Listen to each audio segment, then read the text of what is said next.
Hello students, आज हम करेंगे जेईई 2024 मेंस में सॉल्यूशंस चैप्टर से आए हुए क्वेश्चंस राउल्ट्स लॉ के। तो देखते हैं first question. A solution of two miscible liquids showing negative deviation from Raoult's law will have number 1 increased vapor pressure, increased boiling point. Number 2 increased vapor pressure, decreased boiling point. Number 3 decreased vapor pressure, decreased boiling point. And number 4 decreased vapor pressure, increased boiling point. यहाँ आपको ये चार options given है, correct answer बताना है। इस question में आपसे कहा गया है कि दो मिसिबल लिक्विड्स का सॉल्यूशन जो कि राउल्ट्स लॉ से नेगेटिव डेविएशन शो करेगा, वो इन चारों ऑप्शंस में से क्या शो करेगा। पहले हम जरा इस कॉन्सेप्ट को समझ लेते हैं। हम एज्यूम करते हैं कि ए है हमारा सॉल्वेंट और बी है सॉल्यूट। तो जब हम राउल्ट्स लॉ की बात करते हैं तो उसके अकॉर्डिंग एक आइडियल सॉल्यूशन में सिमिलर कंपोनेंट्स के बीच के इंटरैक्शंस डिफरेंट कंपोनेंट्स के बीच के इंटरैक्शंस बराबर होते हैं। हम यूं कह सकते हैं, in an ideal solution the interactions between all types of molecules AA, BB and AB are similar. Means solvent-solvent, solute-solute और solvent-solute interactions similar होंगे। नेगेटिव डेविएशन तब होता है जब डिफरेंट मॉलिक्यूल्स के बीच के इंटरैक्शंस ज्यादा स्ट्रॉन्ग हो जाएं सिमिलर मॉलिक्यूल्स के इंटरैक्शंस से। मतलब सॉल्वेंट सॉल्वेंट और सॉल्यूट सॉल्यूट इंटरैक्शंस से ज्यादा हो जाएं सॉल्यूट सॉल्वेंट के इंटरैक्शंस। तो negative deviation occurs when the interactions between unlike molecules AB are stronger than those between like molecules AA और BB। बिल्कुल इसका उल्टा पॉजिटिव डेविएशन तब होता है जब डिफरेंट मॉलिक्यूल्स के इंटरैक्शंस वीक होते हैं सिमिलर इंटरैक्शंस से।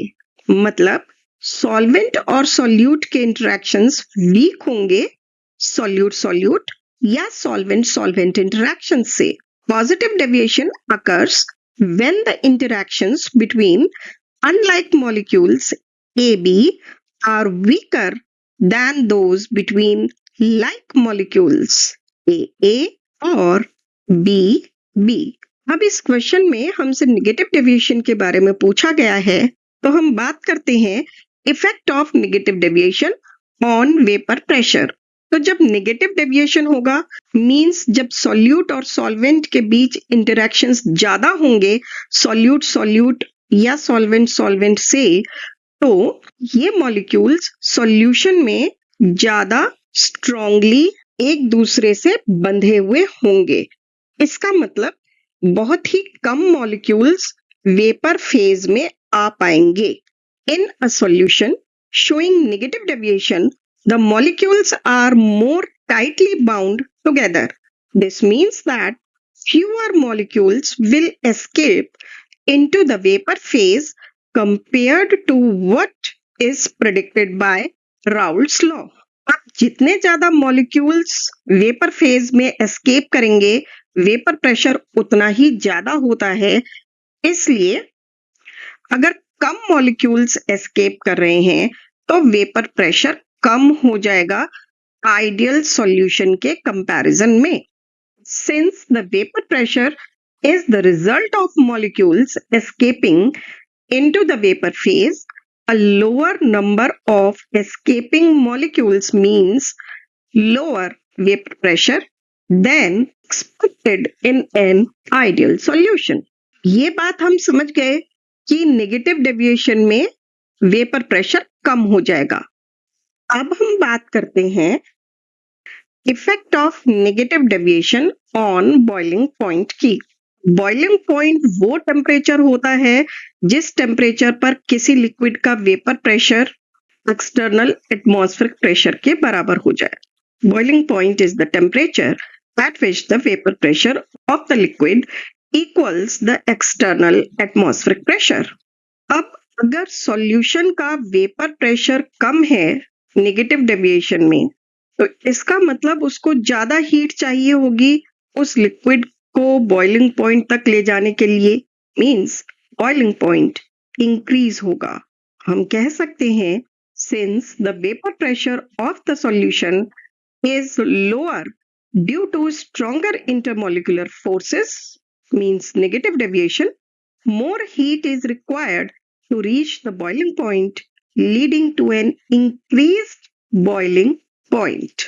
तो इसका मतलब ये हुआ कि एक ऐसा सॉल्यूशन जो राउल्स लॉ से नेगेटिव डेविएशन शो करेगा, उसका वेपर प्रेशर कम हो जाएगा और बॉइलिंग पॉइंट इंक्रीज हो जाएगा। Hence, the correct answer is option number 4. Next question discuss करने से पहले आपसे रिक्वेस्ट है कि अगर आप चैनल पर नए हैं तो प्लीज चैनल को सब्सक्राइब कर दें और बेल आइकन को भी हिट कर दें। देखते हैं next question. Identify the mixture that shows positive deviations from Raoult's law. First is acetone plus aniline, second chloroform plus benzene, third chloroform plus acetone and fourth acetone plus carbon disulphide. अब इस question में 4 options दिए गए हैं और आपको उन चारों में से कौन सा पॉजिटिव डेविएशन शो करेगा ये बताना है। पहले हम पॉजिटिव डेविएशंस की बात कर लेते हैं। पॉजिटिव डेविएशन किसी सॉल्यूशन में तब दिखाई देता है जब डिसिमिलर मॉलिक्यूल्स के इंटरैक्शंस वीक होते हैं सिमिलर मॉलिक्यूल्स से।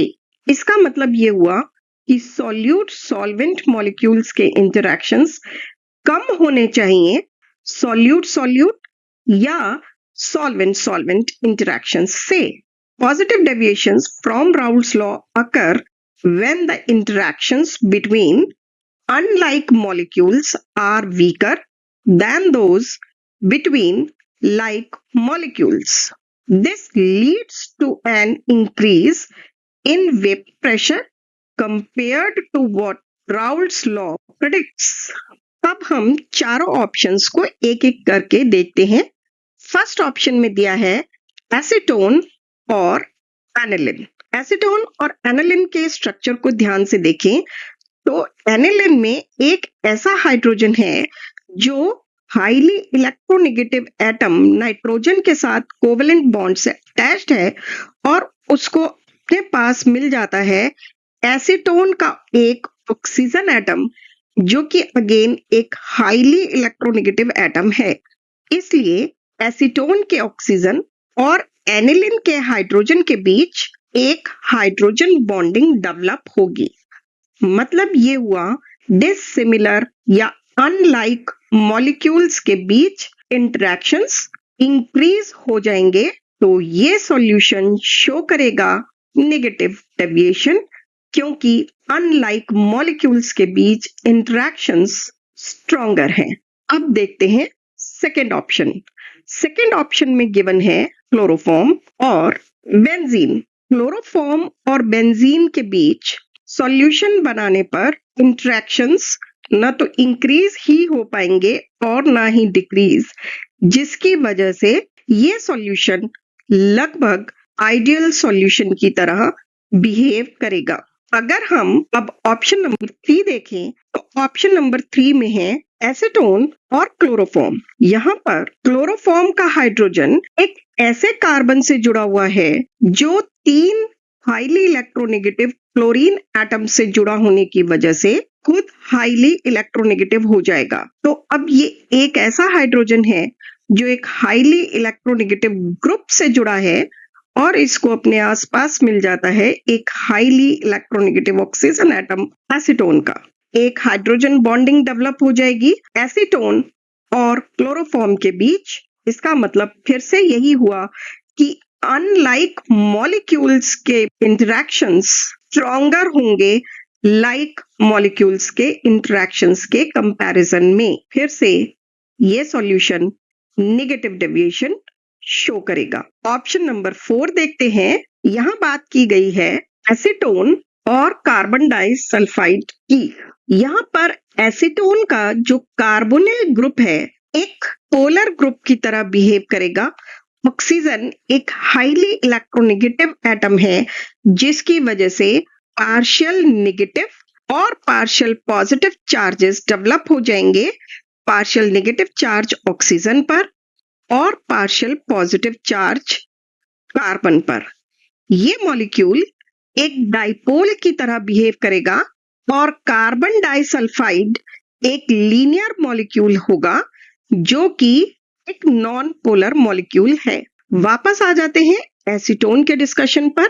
तो एसीटोन मॉलिक्यूल में क्योंकि दो पोल्स डेवलप हो गए हैं, इस पोलर मॉलिक्यूल को हम रिप्रेजेंट कर लेते हैं इस ओवल शेप से जिस पर दो पोल्स डेवलप्ड हैं, पार्शियल पॉजिटिव और पार्शियल नेगेटिव। ये एक मॉलिक्यूल हुआ एसीटोन का, ये दूसरा मॉलिक्यूल, तीसरा, और इसी तरीके से बहुत सारे मॉलिक्यूल्स। अब यहां पर आप ध्यान से देखें, इस मॉलिक्यूल का पार्शियल नेगेटिव चार्ज और इस मॉलिक्यूल के पार्शियल पॉजिटिव चार्ज के बीच डाइपोल डाइपोल इंटरेक्शंस डेवलप होंगे। इसी तरीके से एसीटोन के सभी मॉलिक्यूल्स के बीच डाइपोल डाइपोल इंटरेक्शंस डेवलप हो जाएंगे। जबकि कार्बन डाइसल्फाइड एक नॉन पोलर मॉलिक्यूल है। जब एसीटोन में कार्बन डाइसल्फाइड डिसॉल्व किया जाएगा तब एसीटोन मॉलिक्यूल्स के बीच कार्बन डाइसल्फाइड के मॉलिक्यूल्स आ जाएंगे और अब एसीटोन जो कि डाइपोल्स हैं, इनके पॉजिटिव और नेगेटिव चार्जेस के बीच डिस्टेंस इतना बढ़ जाएगा कि अब यहाँ पर डाइपोल डाइपोल इंटरेक्शंस पॉसिबल नहीं होंगे। इसका मतलब ये हुआ कि सॉल्यूशन में अनलाइक मॉलिक्यूल्स के बीच इंटरेक्शंस वीक हैं as compared to the interactions between the like molecules acetone. और अगर सॉल्यूशन में अनलाइक मॉलिक्यूल्स के बीच इंटरेक्शंस वीक होंगे तो डेविएशन पॉजिटिव होगा। तो आंसर इज फोर्थ ऑप्शन। अब देखते हैं next question. The vapour pressure of pure benzene and methyl benzene at 27 degrees Celsius is given as 80 torr and 24 torr respectively. The mole fraction of methyl benzene in vapor phase in equilibrium with an equimolar mixture of those two liquids means ideal solution at the same temperature is 10 to the power minus 2 की terms में answer देना है, nearest integer पर answer देना है। अब इस question में आपको वेपर प्रेशर दिया गया है प्योर बेंजीन का और मिथाइल बेंजीन का भी 27 डिग्री सेल्सियस पर, 80 टॉर और 24 टॉर। अब ये सॉल्यूशन एक इक्विमोलर मिक्सचर है इन दोनों लिक्विड्स का।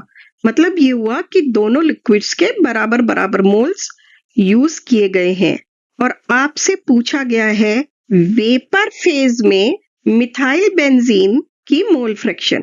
ध्यान रखें, आपको बतानी है वेपर फेज में मिथाइल बेंजीन की मोल फ्रैक्शन। राउल्स लॉ पर बेस्ड क्वेश्चन है। तो vapour pressure of pure benzene P01 is equal to 80 torr.